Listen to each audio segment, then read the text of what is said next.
assim, cozi, diria Carlo Ancelotti. Maior posse de bola do Equador, especialmente pelo segundo tempo, 52,48%. O Equador finalizou 7-3 do Brasil. No alvo, 3-2, também vantagem dos equatorianos. Grandes chances, olha, vantagem aí é brasileira, mas olha como foram poucas chances. Só 2 do Brasil e 1 do Equador. Ações na área rival, 20-10, a vantagem é brasileira. E ações no ataque, aí ampla vantagem dos equatorianos, 50% contra 29% do Brasil. O que você projeta, Pedro? E daqui a pouco eu quero ouvir o Elton também. Para o jogo contra o Paraguai, terça-feira, o próprio Ancelotti citou já, vai ter o Rafinha. Eu entendi que o Rafinha está escalado. Você, pessoalmente, espera mais mudanças no time titular? Eu acho que a gente vai ter mudanças de peças, não muitas. Acho que ele pode fazer alguma alteração no jogo ali próximo do Casemiro. Não sei se o Bruno ou o Gerson exatamente, mas talvez alguma alteração por ali. A entrada do Rafinha, sim. Não sei se ele saca o Richarlison, pode ter o Matheus Cunha por ali, mas acho que não muda muito isso não. O nome na linha de meio de campo, o Rafinha na vaga talvez, imagino, do Estevão, o Richarlison ali ou o Matheus Cunha. Acho que é isso. Agora uma mudança assim de ideia. Un juego aquí... Bueno, la emoción, sí, partido especial, de verdad. Esto es mi primer partido como seleccionador, teniendo en cuenta que he hecho con el banquillo más de 1.800 partidos, ha sido algo especial. Creo que puedo hacer una evaluación de este primer periodo aquí. Me ha encantado la recepción que he recibido aquí, me ha encantado trabajar con la... É isso aí, galera. Tudo bem com vocês? Galera, um corte aqui do programa SC, tá? Da ESPN. Link na descrição como crédito. Então assista, vamos ver o que a mídia paulista aí está falando sobre o jogo de ontem da seleção brasileira. E já quero que você deixe nos comentários também o que você achou desse jogo de ontem. E sem muita enrolação, vamos pro vídeo. Mas eu já peço para você que deixe o seu like, compartilhe o canal e se inscreva, galera. Se inscreva para dar aquela moral aqui para nós, aqui, beleza? Tamo junto. Você que gosta desse tipo de vídeo, uma informação mais descontraída, beleza? Então, tamo junto. Bora pro vídeo para vocês aí ver qual foi a repercussão, né? A repercussão da mídia paulista sobre o jogo do Brasil ontem da seleção brasileira. Bora pro vídeo. E a gente volta a falar de seleção brasileira de futebol que empatou 0-0 com o Equador em Guayaquil. Vou já jogar para você, Elton Serra, sobre o que a gente consegue ver de positivo. De cara, até daqui a pouquinho a gente vai ouvir o Carlo Ancelotti, ele destacou a boa atuação do Alexandro, zagueiro do Lille, chamado de Alex, agora até para separar do lateral esquerdo, que realmente parece que foi o cara a ser elogiado no grupo do Brasil. Concorda com essa avaliação? Defensivamente, você gostou do Brasil?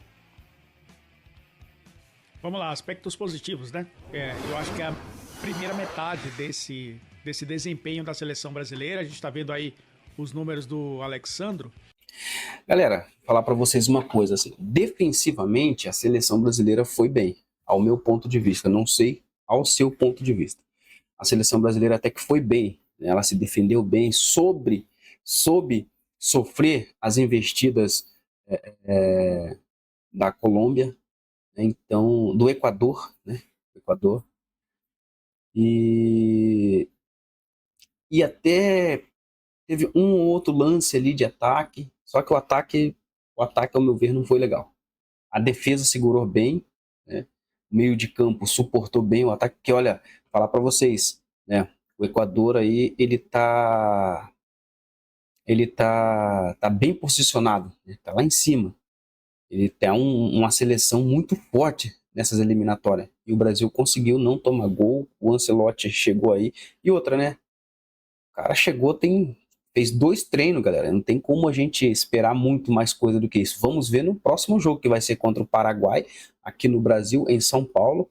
Aí sim, aí vamos ver o que vai dar, né? Mas bora continuar o vídeo aqui. Foi uma boa estreia do zagueiro. Inclusive, a gente está vendo ele com ações com a bola. Ações com a bola, muitas vezes, esses passes verticais, né? Tentando uma saída de bola, não aqueles passes laterais. tentando buscar um pouco mais o Casemiro, buscar o Bruno Guimarães, ser um cara também de fazer a transição da defesa para o ataque. É claro que em alguns momentos o Equador não permitiu isso e fez com que a seleção brasileira rodasse muito a bola no campo de defesa. Mas, Edu, acabou sendo, no fim das contas, a quarta partida do Brasil em duelos ganhos nessas eliminatórias, o que é um ponto positivo. Os outros 3 jogos foram os jogos contra o Peru, os 2 jogos contra o Peru e o jogo contra a Bolívia. Ou seja, 2 equipes bem frágeis das eliminatórias. O Brasil conseguiu competir com o Equador de uma maneira um pouco mais consistente. Isso passa pelo Wanderson, talvez mais defensivamente. Isso passa mais pelo Alexandro, né, na defesa com o Marquinhos, com o Casemiro à frente da defesa. Acho que o Brasil defensivamente se comportou bem. Eu acho que esse é o aspecto positivo da estreia do Carlo Ancelotti, porque não dá para tirar muitas conclusões de alguém que assumiu a seleção tem poucos dias, teve 2 treinamentos e já enfrentou uma das melhores seleções das eliminatórias. Foram 3 treinamentos, né? Um com o grupo incompleto, o outro com aquele pré-jogo para reconhecimento do estádio Monumental de Guayaquil. Um treino para valer, né? A gente pode dizer, é muito pouco tempo realmente. Vamos lá para Guayaquil também. O Pedro Ivo Almeida acompanhou em loco a partida e participa desse Sport Center. Daqui a pouquinho a gente vai ouvir o Carlo Ancelotti também. Mas, Pedro, antes vamos dar uma olhada nos números da partida, até para embasar o seu comentário. Vamos ver as estatísticas desse empate 0-0 entre Equador e Brasil. Assim. Cozi, diria Carlo Ancelotti. Maior posse de bola do Equador, especialmente pelo segundo tempo, 52,48%. O Equador finalizou 7 contra 3 do Brasil. No alvo, 3-2, também vantagem dos equatorianos. Grandes chances, olha, vantagem aí é brasileira, mas olha como foram poucas chances. Só 2 do Brasil e 1 do Equador. Ações na área rival, 20 contra 10, a vantagem é brasileira. E ações no ataque, aí ampla vantagem dos equatorianos, 50% contra 29% do Brasil. Pedro, olhando esses números aí, temos coisas positivas, o Elton estava falando sobre isso, especialmente na defesa, né? Mas é claro que é um começo de trabalho, o Brasil ainda tem muito o que melhorar. Mas mostrou uma solidez contra esse time forte do Equador, né? Tudo bem, Edu? Um abração a você, um abraço ao Elton, fã do esporte ligado com a gente aqui em mais um Sport Center. Eu acho que a gente pode pegar um númerozinho ali específico da tal da grande chance, né? Uma grande chance apenas para o Equador. O Ancelotti baseia muito a sua análise nisso, que foi uma equipe que concedeu pouco espaço, deu poucas chances, não facilitou para que o Equador entrasse na área, estivesse ali por perto, finalizando de forma mais clara. Aquele chute mascado por aqui, bola travada por ali, sabe?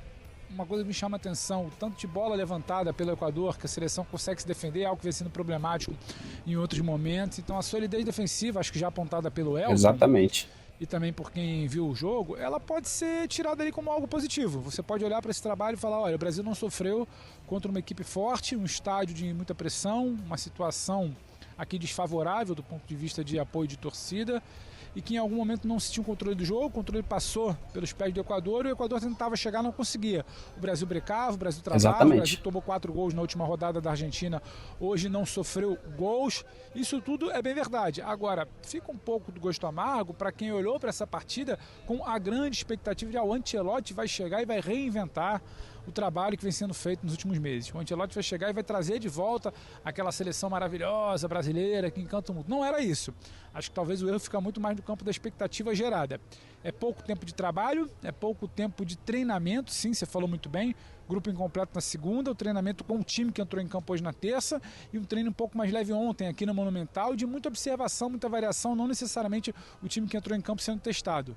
Era muito mais um campo ali de quem pode entrar, quem pode participar, quem vai pegar alguns conceitos ali que pode ganhar minutagem amanhã. Foi o caso do Ederson ontem, acabou participando. O Matheus Cunha, que entrou hoje ali no início do segundo tempo, também foi observado na atividade de ontem. Então, muito pouco tempo para alguém virar e falar como assim o Ancelotti não resolveu o problema da seleção brasileira? Como assim o Ancelotti não fez a seleção brilhar? Calma.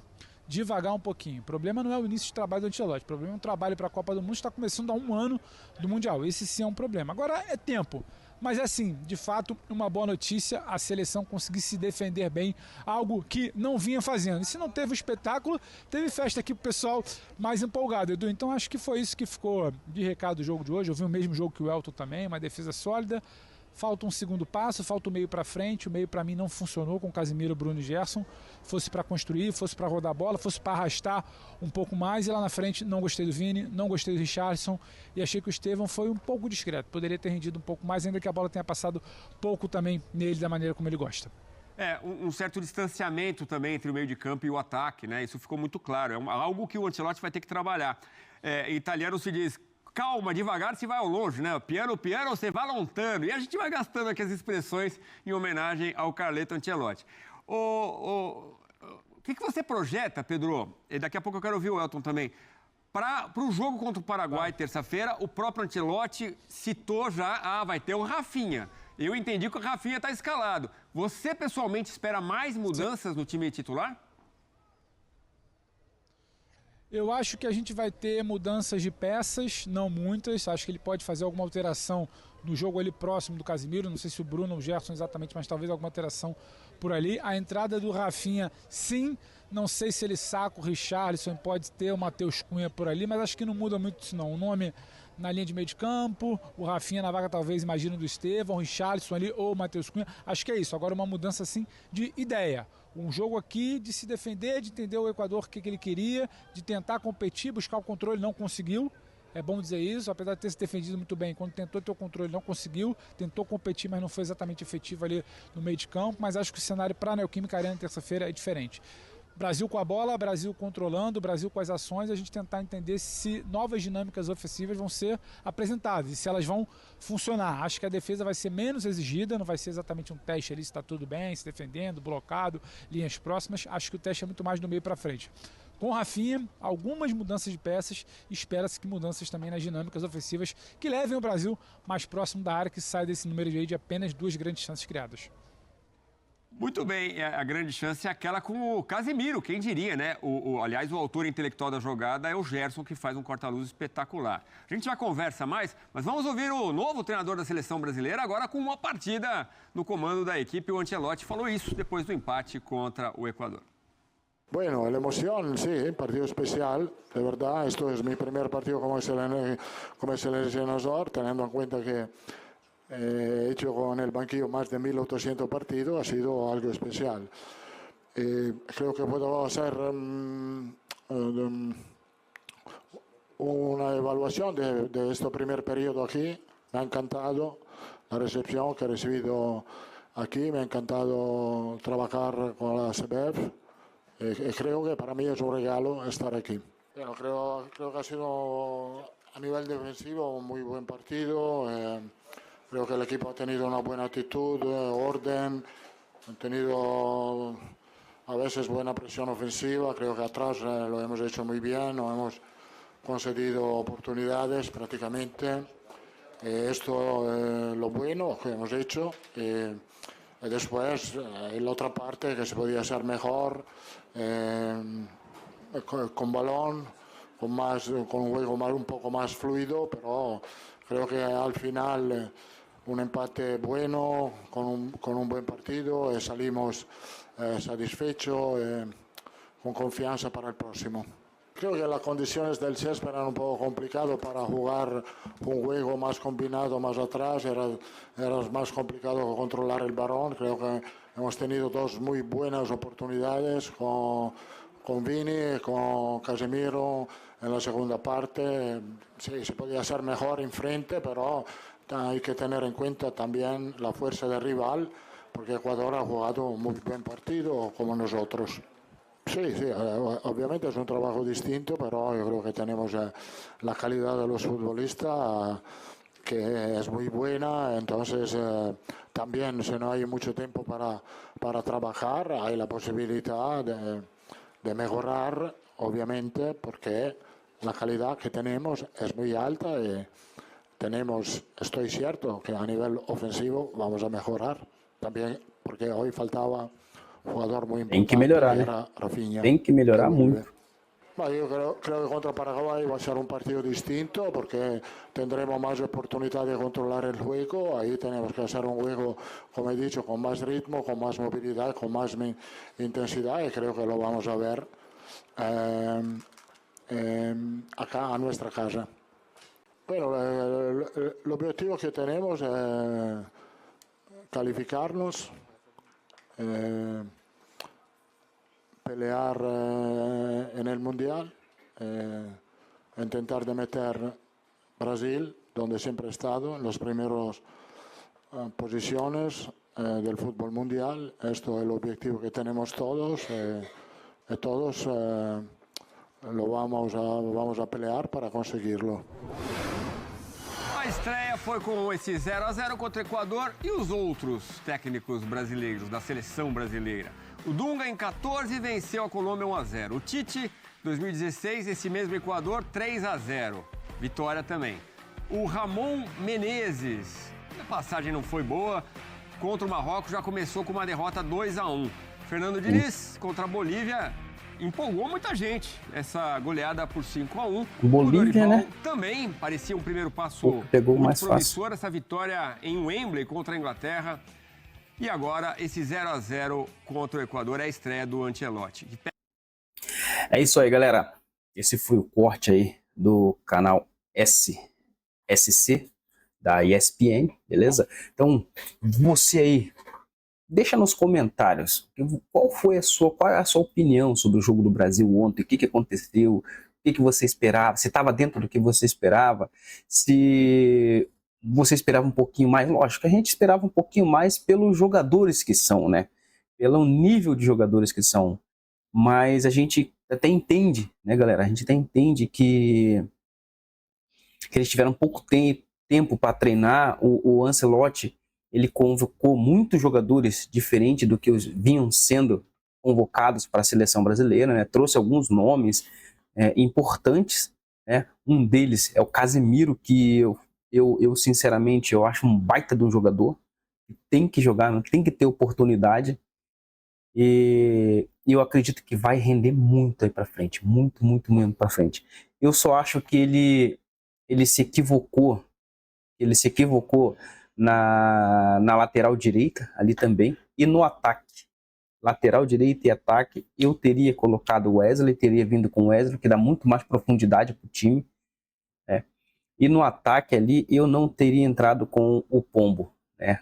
O Pombo, ele, sinceramente, ele não está numa boa fase. O Pombo, ele não consegue entregar muitas coisas, né? Ele não consegue. Então, eu teria convocado até outros jogadores no lugar do Pombo. Principalmente, se é eu teria levado o Hulk e não o Pombo.